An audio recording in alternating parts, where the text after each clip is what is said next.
Governor Palin is reminding Republicans in Maryland to do the right thing. Palin posted online this past week, quote, GOP establishment, get with it in Maryland. Bongino's the constitutional conservative you claim you look for. Get with it, and more power to Bongino for his healthy independent streak. He's ideal, unquote. Dan Bongino is endorsed by Palin as he runs for Congress. And Palin is backing the Walker-Malott unity ticket in Alaska. Bill Walker, a former Republican, and Byron Malott, a former Democrat, dumped their party affiliations earlier this year to run as independents for governor and lieutenant governor, respectively. The Palins hosted Walker and Malott at an event this past week, and Governor Palin endorsed their run. Palin says, our family is proud to support Bill Walker to lead Alaska. Bill Walker, Byron Malott, and their families joined with ours and other Alaskans in Todd's airplane hangar in a show of true Alaskan support, complete with a potlatch brimming with salmon, moose, and caribou hors d'oeuvres. Lifelong Alaskans Bill and Byron have proven that they truly have our state's heart and believe in putting Alaska first and ignoring status quo politics that get in the way of Alaska's destiny. This is refreshing and productive, and Alaska wins when Team Walker wins. This unity ticket came about when winners of their respective primary races selflessly stepped aside for the sake of Alaska. This is rarely done in politics and proves that this strong independent ticket represents an Alaskan-sized heart, putting people over party machine politics and Alaskans over egos. To see any of the governor's posts in their entirety, visit Sarah Palin's Facebook page, follow her on Twitter at Sarah Palin USA, and visit sarahpalinchannel.com. It's time for Commonwealth Common Sense with Susan Stimson and Kevin Scholla. Hello, Susan. How are you?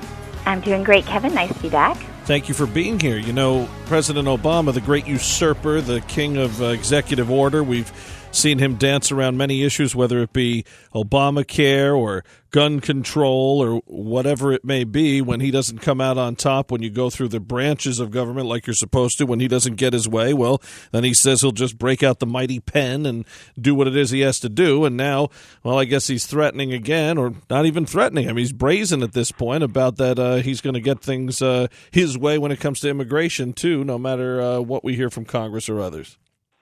It's true, and I think that you can see it's coming out more and more in the news reports, and it's coming from a variety of different sources, not just conservative sources, but a variety of different sources. One of the most concerning things about the executive action that President Obama is taking, and then the continued pattern for this administration to simply not tell the American people the truth, is the releasing of illegal immigrants that have been charged with homicide and with high crimes, and they have been released back into the mainstream society, and that is extremely troubling.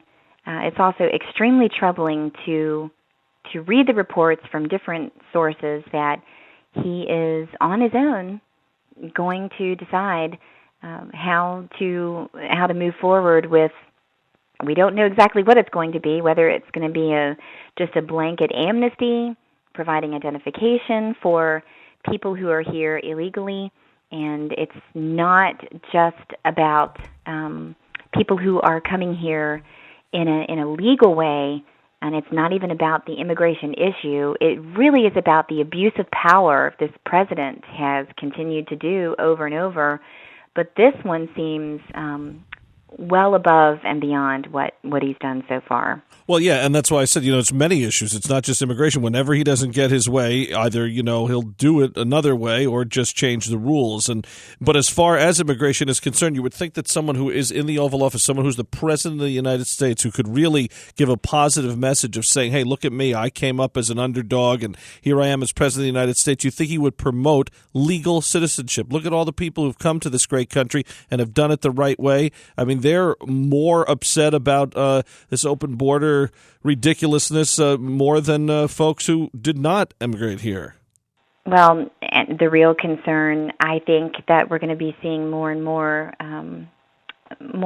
evidence of problems it's going to cause in society is releasing the illegal immigrants who are in jail they've been charged with homicide or very serious crimes. And again, it's proven There's one article right now on National Review about how they simply have not told the truth about what the records actually reveal that the Obama administration has done as far as releasing people who are in jail, who are here illegally and have had major crimes that they've been charged with.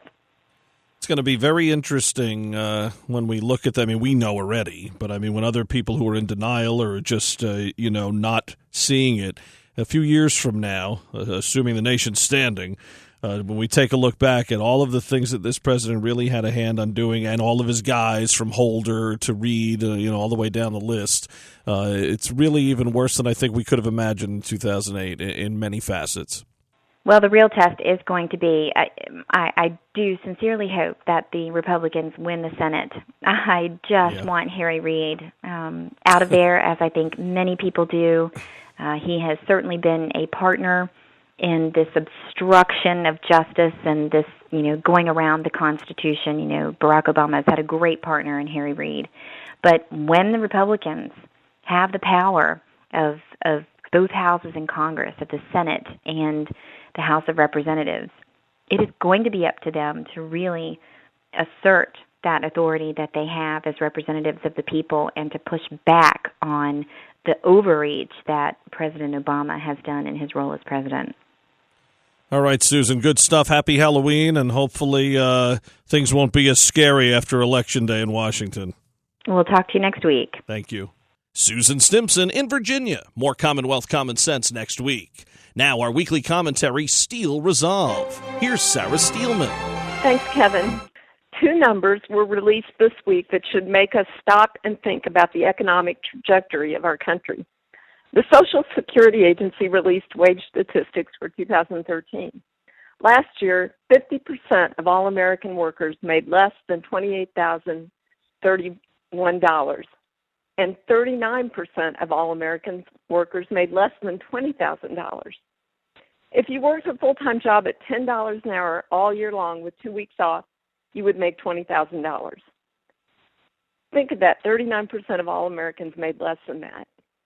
Adding to those disturbing numbers is the average yearly wage in America, which was $43,041. Then they also reported the following. 52% of American workers made less than $30,000 last year. 63% of American workers made less than $40,000 last year. And 72% of American workers made less than $50,000 last year. In addition to the Social Security report, Wells Fargo Bank released a survey of 1,000 middle-class families. The findings stated that the average middle-class family has only $20,000 saved towards their retirement. But then how could they save more than that when the average yearly wage equaled only $43,000? These are numbers that the new Congress needs to pay attention to. The middle class is shrinking. This is a fact. The new Congress needs to take quick and decisive action to reform taxes, eliminate stupid regulations, and get our economy moving again.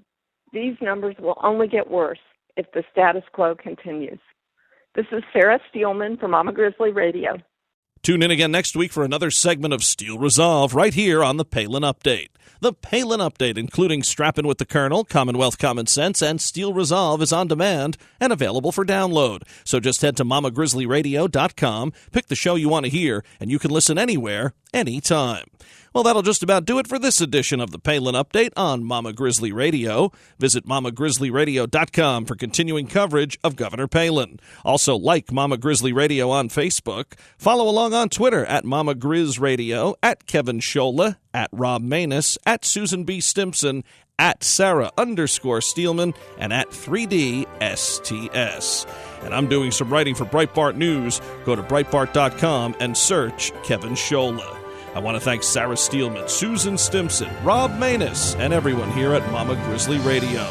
And a special thanks to our sponsor, 3D Security and Training Academy. Visit 3DSTA.com. Please be sure to join us again next time for another edition of the Palin Update right here on Mama Grizzly Radio. I'm Kevin Scholla. Have a pleasant day.